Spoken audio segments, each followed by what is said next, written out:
Good morning, everyone. Today is Saturday, November, I don't know. It's the Saturday after Thanksgiving. And I thought I would do a tutorial this morning about journal covers and how I use different materials for mine. So we're going to start with probably one of the most readily available materials, and that is these lovely bubble bubble wrap packaging from Amazon. Yeah, my husband and I, and like so many families now, we stay home. We don't do a lot of outside shopping. These come in different sizes. Let me check the size on this one. This one is 13 by 13. I mean, it's huge. And if you cut it down the middle, see, I've got it open on one side. I've got it open here. But if you cut it down the middle and then open it up, then you can cut down and make two journals. See?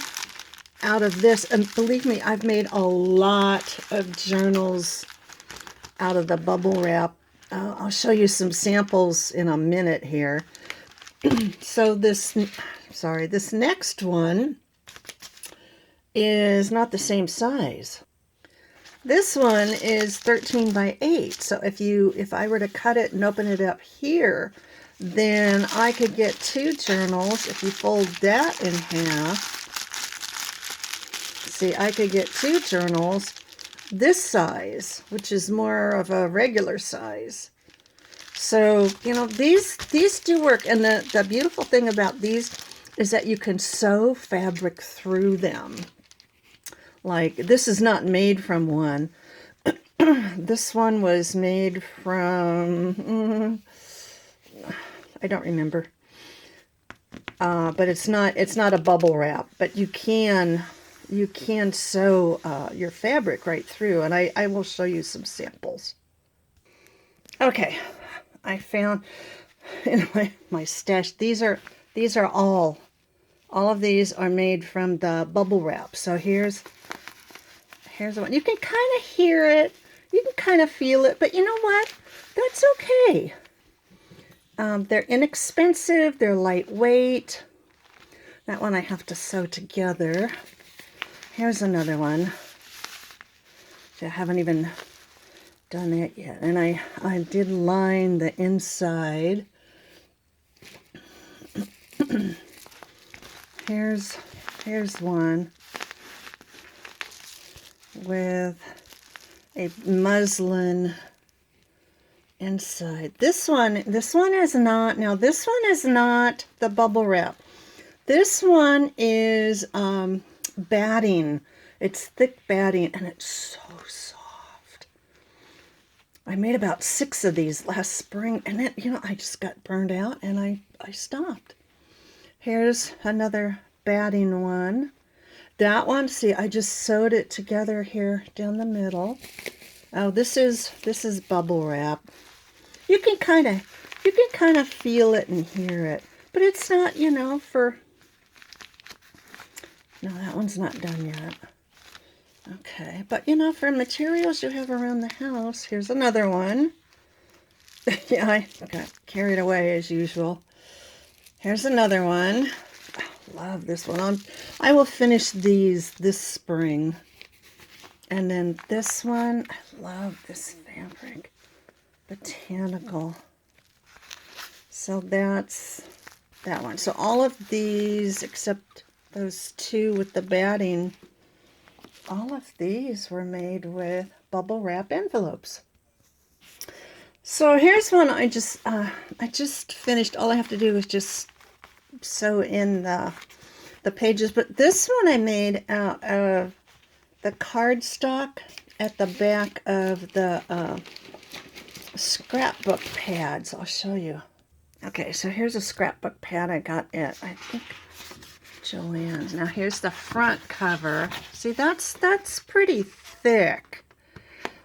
And then here's the back. This is really nice material. And it is a little flexible and a little bit pliable. So sometimes I'll just tear them off the scrapbook pads, but I try not to do that. I think I've made a couple with scrapbook paper, and it's just not thick enough. You could try it. I think I have, like I said, I think I have done a couple. Another thing is at the back of the calendars, like this was a, Lang, I think it was a bird calendar, but this is a little heavier. So you can cut it down. You don't have to use it this size. This is 12 by 12. And honestly, unless I'm making a book like this one, say this is one of my, I have 2 winter journals that I'm going to be listing today that are the bigger sizes. I have that one, and then this one, it says memories. So these are the oversized books. So that, then the 12 by 12 pages work really well. But for a cover, you just put some, you just fold it, you cut it down, you put some fabric over it, or you glue something to a collage. And that makes a really nice cover. So we talked about the scrapbook. Oh, another thing you can use is a file folder. Now, I made this art journal because I wanted to try it. I made this art journal out of the file folder, and you know what? It held up. This is acrylic on the back that I just put on with my little brayer. But this has held up really well. It doesn't have that many pages. I think it has like 12 or 14. But you can see the cover is held up. It hasn't warped. And I even put acrylic on the front, and I glued stuff, and it's held up really well. I wonder if you could, if you wanted a little thicker, I wonder if you could see it. It hasn't bubbled or anything on the back. If you could glue 2 of them together. Or these are those hanging file folders, and I've made a lot of journals out of these. They're a little thicker. See, that's the heavier one, and then this is the regular one. This is a little thicker. And we have tons of these around the house from my husband when he had his own business. So something else you can use. I'm always going down to our daughters looking at, do you want this children's book anymore? Are the cover jackets for books. Like this was one I ordered off eBay. I think I have like 4 copies of it now because I love the pictures from it. And I did put, you can see, I did put gesso on the inside, but here's the back. I tore off the flaps, but this is from what I'm doing in this art journal. I did kind of reinforce it by putting a piece of file folder there, but this has some really heavy textures in here. See, here's one of the pages from the book, and this book is held up. I've thrown this thing around, and it's still in good shape. Every once in a while, I did put in a page of scrapbook paper, because see, that on the back, that's really good for holding acrylic paint. You can see here's an old envelope. So this has all kinds of stuff. I gessoed the magazine page.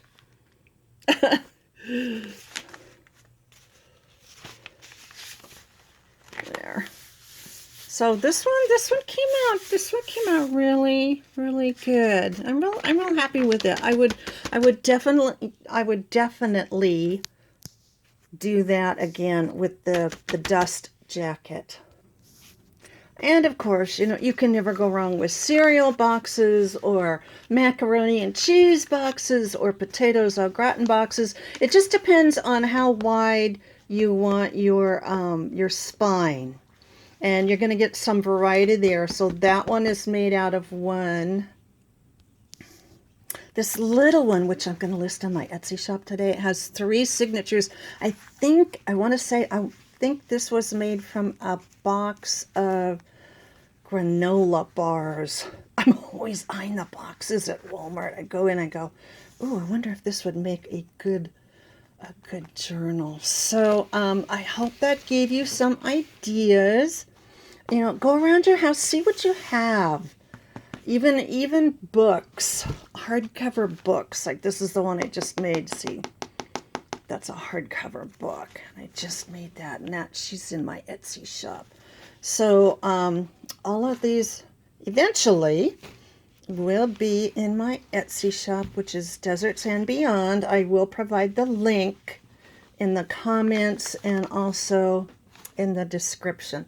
This I'm keeping. This one I'm keeping. So I've already started these, but if you have any questions or comments, do let me know. I love to hear from people.